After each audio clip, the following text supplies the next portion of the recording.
Okay, let's talk about something I know a lot of you have felt. You're listening to an Italian conversation, you're nodding along, you're catching words, but then it's your turn to speak and crickets. Your mind just goes blank. Well, you're definitely not alone. So many beginners get stuck in this loop where they can understand but can't speak. Today, we're going to build a clear roadmap to get you out of that rut and actively speaking. Right. This is probably the number one frustration for anyone learning a new language. You feel like you've put in the work, you recognize so many words, but trying to build your own sentences from scratch, it feels impossible. It's kind of like having all the right ingredients to bake a cake, but you've got no recipe. You know what the flour and sugar are for, but you have no idea how to put them together. So listen, the problem isn't that you don't know enough words. The real issue is a lack of structure, and that's exactly what we're going to fix right now.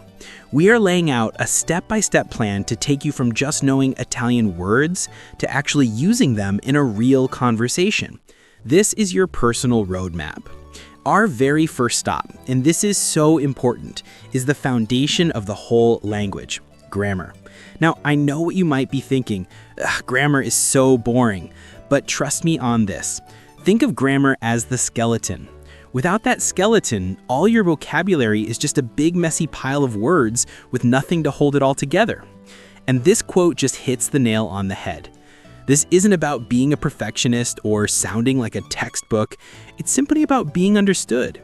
Grammar is the tool that lets you take all those words you've learned and arrange them into ideas that actually make sense.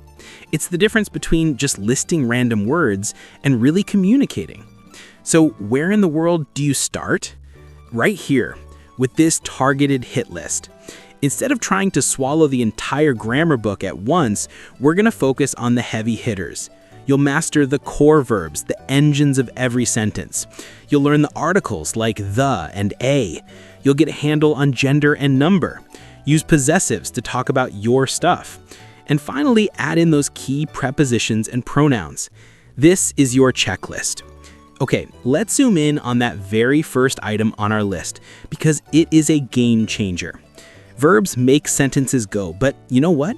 Not all verbs are created equal. So which ones give you the most bang for your buck right at the beginning? These 8 right here. These are the absolute workhorses of the Italian language. Just think about how many times a day you say things like, I am, I have, I want, or I have to do something. Honestly, mastering the present tense of these irregular verbs is non-negotiable. They are going to pop up in pretty much every conversation you ever have.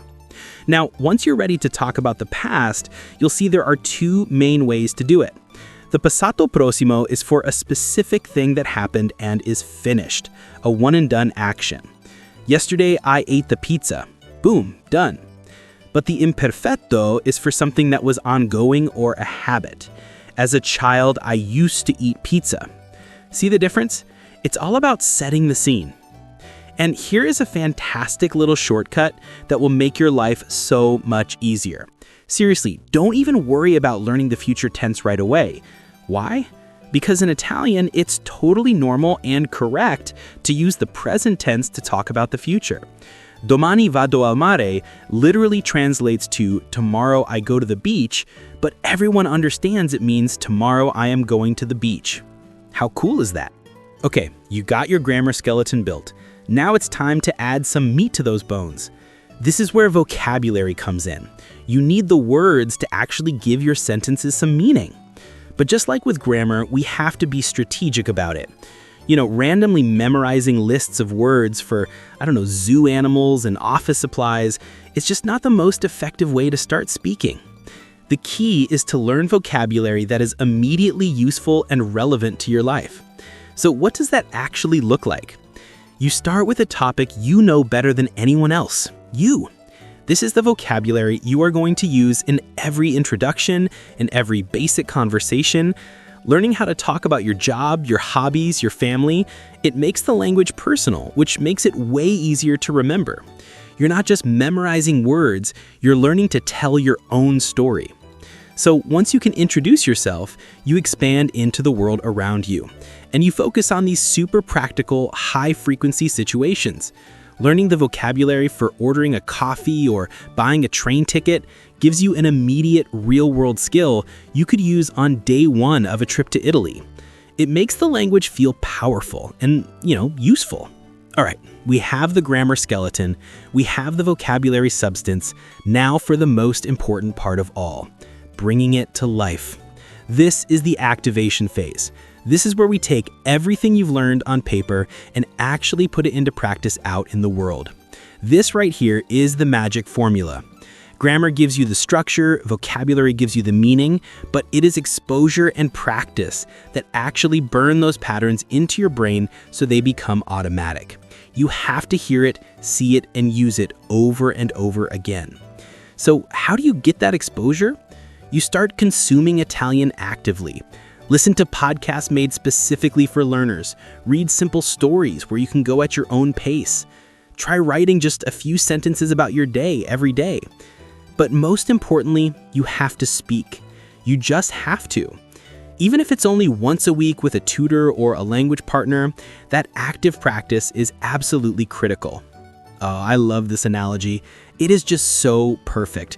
Because look, we can sit here and look at slides and study grammar charts all day long, but that's just the theory. The real learning happens when you actually get on the bike, when you open your mouth and try to speak. Even if you wobble and fall a few times, you have to start pedaling. Okay, let's bring it all home and put this all together. We've just built a simple but really powerful roadmap to get you speaking. Let's do a quick final review of the whole framework. Here it is, your 3-pillar strategy. It's that simple. Pillar 1, build the skeleton with that core grammar. Don't try to learn everything at once, just focus on what really matters. Pillar 2, add the substance with practical vocabulary about your own life and common situations. And Pillar 3, you activate it all through consistent practice, especially speaking. That is the path forward. And that brings us to the end. The roadmap is officially in your hands now. So the only real question left is this one. Looking at that plan, what is the very first small, doable step you are going to take today to start pedaling that bike?